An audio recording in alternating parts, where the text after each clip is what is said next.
commencing. Dag end of outsiders. Hopefully, first dog on the moon as well. So I think to say that this isn't terrorist, like this isn't a terrorist act when its investigators are saying it's specifically linked to this other terrorist attack, then that seems to be a bit silly. Like on the one hand, I am fairly forgiving of people who just kind of assumed that off the back of it is so recently too, all of these other horrific shootings and deaths and killing and stuff, that they just kind of assumed that it was Islamic terrorism. I mean, that's kind of, but the sense that it's quite obvious now that it's not, and that doesn't mean that we should immediately kind of say, oh, you know, it was mental health issues or this or that, or, you know, it was quite obviously linked to a white nationalist terrorist attack from 5 years ago. Right. And in the meantime, Nick, the attack in Germany isn't ISIS, but we've also seen an attack since then in Kabul, which happened several hours ago, and the death toll being the highest in Kabul since 2001. Since the attack there, and ISIS has claimed responsibility for that one. So ISIS didn't claim, or isn't found to be responsible for the one in Germany. They claim responsibility for Kabul, and the Taliban has now come out, which would normally be seen as a suspect here, and condemned the attack and said there's been a tragic loss of life, of civilian life. How much does ISIS control the narrative at this point? Massively, because I think also because ISIS's goal is to create chaos. That's their sort of raison d'etre, even in their own words. That this kind of seminal ISIS text is called the management of chaos. Every time this chaotic event occurs, like this violent sort of schism, it's so easy for them to jump in and say this suits our political goals. So when we talk about political goals of terrorism, well, chaos fits most shootings fit into that narrative. So it's so easy for them to all be shoehorned into this message. I think it's interesting, this game of attributions that happens afterwards, after Nice, after the Florida killings. In fact, the link so far seems to be more mental illness than ISIS, but it's very hard to make head or tail of it. Absolutely. Another thing that's going to be an interesting thing to make head or tail of right now is the domestic front. Bill Shorten has announced the new shadow front bench. Senator Penny Wong is the new foreign minister. Trish, what do you think of her appointment?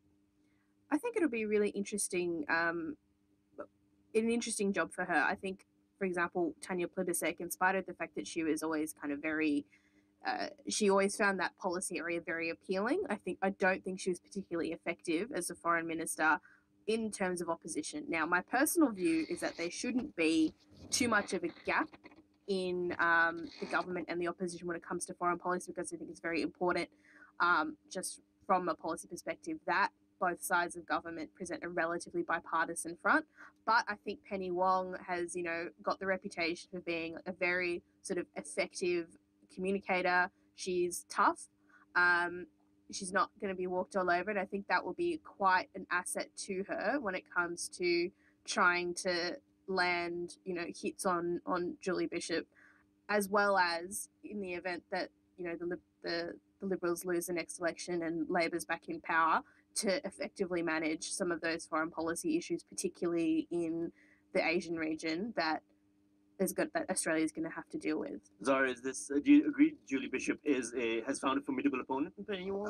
I think foreign policy is an important area, but when the election's on, it doesn't have such a prominent role. Yeah. Tanya Plibersek really has a high public profile. She'll be a great asset for Labor, and when Labor's lobbying and campaigning so strongly on government service delivery, she'll be a great asset to Shorten in education. I think it's a sign that Labor will be pitching towards education. I think they probably realise that they can't run on the Medi-scare for another 3 years, but it sounds like they might be shifting their attention to education and higher education. There seems to be a bigger shift overall. I mean, Bill Shorten has taken on Indigenous affairs, which seems to be a signal towards the treaty, where there's the whole aspect of the education focus. They're pushing for the plebiscite still. Is Labour publicly signalling a move away from centre-left to more left-left? I don't know, but I was really heartened by him taking on Indigenous affairs, because it's a really difficult portfolio, it's one of these unsolvable ones in many respects. Like you can say a lot of things, but there's very little that ministers seem to be able to do in one term of parliament. So I think I think it's a great thing that he's taken that on himself. In terms of the broader picture, I think it's a very practical new shadow front bench. Trish, there is in polling, for example, the treaties seem to be, as well as constitutional referendum, seen to be very popular choices. Does this help Bill Shorten's popularity? You feel you're stacking the front bench, so? I don't think so. I think it is interesting, the commentary around Bill Shorten taking on Indigenous affairs, because when Tony Abbott kind of enveloped, when he, in the first round of his front bench, enveloped sort of Indigenous affairs and women's issues and brought them into PM&C and thus under his jurisdiction, everyone was saying, oh, this is a terrible idea. But I think more interesting than Bill Shorten adopting Indigenous affairs is the fact that the next junior minister in that portfolio is none other than Pat Dodson.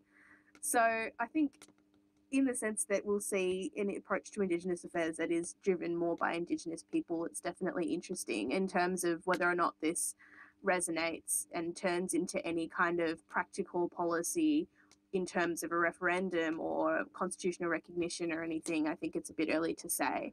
But it's important to recognise that either those two things need to be very, very bipartisan, and I don't think that's going to be realised anytime soon. Thank you so much. That's Trish Jha from Centre for Independent Studies. We have Dr. Zari Gazarian, School of Social Science at Monash University and author of Politics for Dummies, which you should get, and Nick Fike, editor of The Monthly. Thank you so much for being in the studio with us today. Thank you. Thank you very much. Thanks. And that's it for Sunday Extra this week. If you missed anything today, the Sunday Extra podcast. Yeah. Tell you what I missed. First dog on the moon. No first dog, no apology. No explanation, just no first dog. And the other thing I missed was, in that discussion of terrorism, there was no discussion of the two men in America who each decided to ventilate police officers. I think one of them ventilated 12 and killed 5 or 6. And another one, he ventilated 6 and killed 3. Both the people who decided to do the ventilating were American military veterans. They were close to 30. I think one was 29, one might have been 31. One of them was a Marine. And in both cases, it was considered to be a response to the police in America shooting black men for no reason. Just extrajudicial killings on the footpath because the policeman's wearing a uniform and got a gun. Somehow that didn't seem to be terrorism, even though the police in America are terrified. The bloke in Nice, he was supposed to be a complete loner, dreamt it all up on his own, rented the truck and just did it. And then it turns out that he didn't have the truck loaded with guns, he didn't have the cabin loaded with guns. He had one firing functional firearm. He had a pistol. He also had 2 replica pistols that wouldn't work. He had 2 replica Kalashnikov assault rifles that wouldn't work. And he had a hand grenade that had no explosives or detonator in it, in the cab with him. So he was trying to look like he had a lot of guns. And then it turns out that he left a trail of preparations going back a year when he was presumably at the Bastille Day celebration. And he decided that he wasn't getting much of this liberty, equality, fraternity that the French were going on about with their grand celebration. And being as he was a delivery driver, presumably he'd watched Mad Max and he'd seen Mel Gibson drive a truck through a storming cloud of opposition, strew bodies all over the place. It's a wonder the mayor of Nice doesn't bloody well sue Mel Gibson for inspiring the Nice truck attack. When you think about it, I mean, where do the public get their memes from? They get their memes from what they watch, what they read, what they play, what they talk, what they think about. And the more times you think a thought, the more it gets engraved in your mind and it becomes easier to think it again. So we move on to Munich and we've got a 18-year-old, 19-year-old, I think he was 18, born in Germany, definitely a German, but he comes from Iranian parents, and he was deeply enamoured of Andrei Bering's Breivik, the crazy Norwegian who decided that to defend Europe from Muslims, what he had to do was go out and shoot a whole lot of white Norwegian teenagers because their parents voted Labour. And to get time to do that, what he had to do was blow up the police station. And so that nobody would shoot at him, he wanted a bulletproof suit. So what he did was he wore a police uniform, and that way nobody shot at him while he was shooting at everybody else. And people are arguing about whether it's terrorism or not based on whether there was a religious, political, fundamentalist motive attached. Wouldn't you think that having a deep belief in the supremacy of your own ethnocentric group, i.e. white people, and being prepared because of your belief in white people to go and kill other people, either for not being white or for your fear that they might allow not white people into your country, that would have to be terrorism. Terrorism and terrorist are losers' words for any military tactic or strategy that the loser has no sort of functional answer for. The word terrorist was invented by Joseph Goebbels when he called the British Royal Air Force night bombers terrorfliegeren. At one stage there, he even suggested that German housewives might like to murder them in the streets when they landed by parachute. Then, of course, it was the British who called the Zionists in Palestine in 1946, 47, 48 terrorists, because the British had no answer for it. You could not guard every cafe. Then in Kenya, the British called the Mau Mau terrorists. And in Malaysia, they called the communists terrorists. And in Vietnam, the Americans called the Viet Cong terrorists. Anytime an organised military nation calls some penny-ante pipsqueak who violently protests and violently opposes the government a terrorist, what it means is the government has no way to guard against it. You can't have enough snipers in enough places around every supermarket to shoot somebody before he does damage or she does damage. And there are female terrorists, you know. I think half of the ones in Belgium or Paris were females.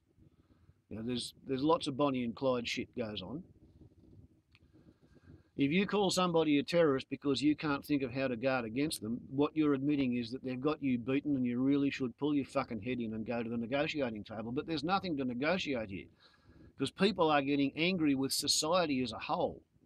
People are getting to the point where they can see they have no future, they have no ability to live better and be richer than their parents are or were.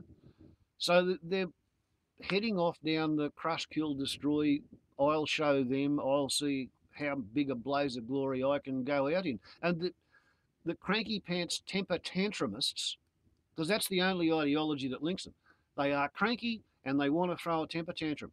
And they'll do it with a truck or an LP gas bottle. Some 61-year-old half-wit sat in his car, cracked his LP gas bottle, set it alight, and then drove it at the bloody roller door at the car parking garage underneath a police station in Sydney. Why did he do it? Because he was supposed to go to court and face an apprehended domestic violence order applied for by a male relative of his family the following day. Who were the villains in his eyes? Obviously the police who served him with the summons. So what did he want to do? He wanted to set up a boiling liquid expanding vapour explosion underneath the police station and blow the nest of his enemies off the face of the earth. Didn't work. He cooked himself and he knocked himself out and the police rescued him and now he's in jail and he's going to go to jail. I think, you know, they haven't given him bail. Cranky pants temper tantrumists. Is it terrorism? Yes. Is it religious? Is it political? Is it organised? No, it's people who just want to protest in the nastiest possible, most vicious way they can think of. If they've got a semi-automatic rifle, they'll use it. If they've got a semi-automatic pistol, they'll use it. If they've got a truckload of fucking dynamite, they'll probably use that too. Let's hope they don't get a truckload of dynamite because such things are out there. You see them on the road. Labelled with explosives, you know, a warning sticker on the bumper bar. Anyway, Warbles on a lot to YouTube. Ciao.